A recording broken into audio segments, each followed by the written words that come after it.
तो अब हम स्टार्ट कर रहे हैं motion in A resisting medium. इस चैप्टर में हम पार्टिकल के दो तरह की मोशन की बात करेंगे, या तो पार्टिकल वर्टिकली डाउनवर्ड मोशन करेगा या तो वर्टिकली अपवर्ड मोशन करेगा। तो अभी हम टर्मिनल वेलोसिटी की बात करेंगे, पर उससे पहले हम कुछ चीज़ें समझ लेते हैं कि इसमें जो है ग्रेविटेशनल फोर्स क्या होता है। अगर पार्टिकल डाउनवर्ड मोशन कर रहा है तो ग्रेविटेशनल फोर्स किधर लगेगा और फोर्स ऑफ रेजिस्टेंस किधर लगेगा, या तो वर्टिकली डाउनवर्ड कर रहा है तब फोर्स ऑफ रेजिस्टेंस किधर लगेगा और ग्रेविटेशनल फोर्स किधर लगेगा। जो ग्रेविटी के कारण पार्टिकल जिसका मास m है उस पर एक ग्रेविटेशनल फोर्स लगता है, वो किधर लगेगा, या फोर्स ऑफ रेजिस्टेंस किधर लगेगा।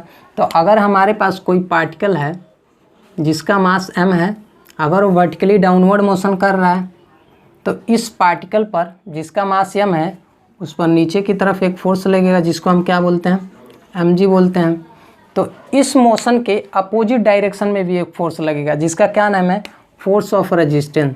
यानी अगर वर्टिकली डाउनवर्ड मोशन हो रहा है तो फोर्स ऑफ रेजिस्टेंस इसके अपोजिट डायरेक्शन में लगेगा। यानी अगर कोई बॉडी मोशन में है तो ये फोर्स ऑफ रेजिस्टेंस उसके मोशन को क्या करता है, अपोज करता है। उसी को हम क्या बोलते हैं, motion in A resisting medium. अगर देखो कोई बॉडी है, कोई पार्टिकल है जिसका मास m है और उसको अगर हम वर्टिकली अपवर्ड प्रोजेक्ट कर रहे हैं, ठीक है, तो ये जो पार्टिकल है जिसका मास m है इस पे भी ग्रेविटेशनल फोर्स नीचे की तरफ लग रहा है, ठीक है। और फोर्स ऑफ रेजिस्टेंस किधर लगेगा, तो जिधर मोशन होता है यानी वर्टिकल अपवर्ड मोशन हो रहा है तो इसके अपोजिट डायरेक्शन में फोर्स ऑफ रेजिस्टेंस लगता है। फोर्स ऑफ रेजिस्टेंस यानी हमेशा जो है फोर्स ऑफ रेजिस्टेंस मोशन के अपोजिट डायरेक्शन में लगेगा, यानी जिधर मोशन होगा उसके अपोजिट डायरेक्शन में लगेगा फोर्स ऑफ रेजिस्टेंस। तो अभी हम बात करते हैं टर्मिनल वेलोसिटी की। टर्मिनल वेलोसिटी, तो टर्मिनल वेलोसिटी क्या होता है, मान लो कोई पार्टिकल है जिसका मास m है, ठीक है। अगर वो वर्टिकली डाउनवर्ड मोशन कर रहा है तो अगर वर्टिकली डाउनवर्ड एक्सेलरेशन जिस किसी पॉइंट पर अगर जीरो हो जाता है, यानी एक्सेलरेशन x डबल डॉट अगर जीरो हो जाता है, या d2x/dt², इसको भी एक्सेलरेशन से ही डिनोट करते हैं, अगर जीरो हो जाता है तो उसी को हम क्या बोलते हैं, टर्मिनल वेलोसिटी बोलते हैं या लिमिटिंग वेलोसिटी बोलते हैं। इसी को हम क्या बोलते हैं, limiting velocity. Limiting velocity,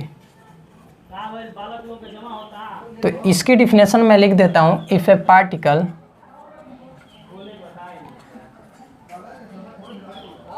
is falling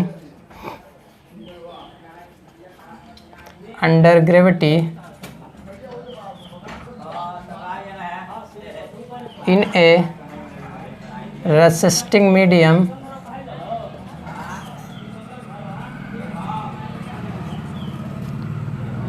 then the velocity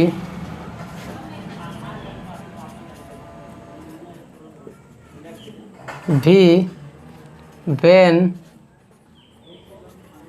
the downward acceleration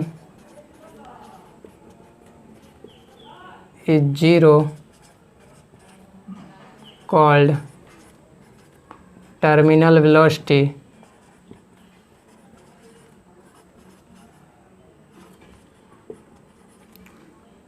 It is also known as limiting velocity। ऊपर मैंने लिख रखा है known as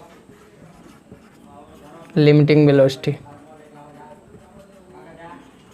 ठीक है। तो मैंने दो चीज़ें बताई, अगर पार्टिकल जो है डाउनवर्ड मोशन कर रहा है तो फोर्स ऑफ रेजिस्टेंस उसके अपोजिट डायरेक्शन में यानी ऊपर की तरफ लगेगा। अगर ऊपर की तरफ मोशन हो रहा है तो फोर्स ऑफ रेजिस्टेंस नीचे की तरफ लगेगा, ठीक है।